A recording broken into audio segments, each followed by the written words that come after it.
Hey guys, me and the boys just got back from Meijer. We went to get a few things, and let me show you what we got. We got some strawberry frosted mini wheats and some cinnamon Chex. My toddler really likes the Chex. Back here we have some whole milk. I also picked up a thing of chocolate milk. These Powerade were on sale, and my husband likes the white cherry, so I got him a couple.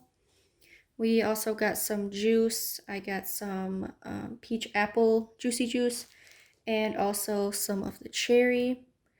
I got a thing of the raisin bread.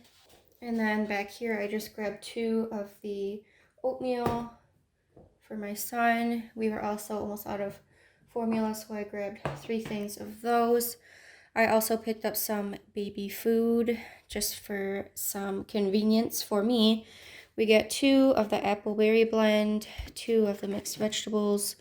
I got a mango and peach, apple, sweet potato, pear, and banana.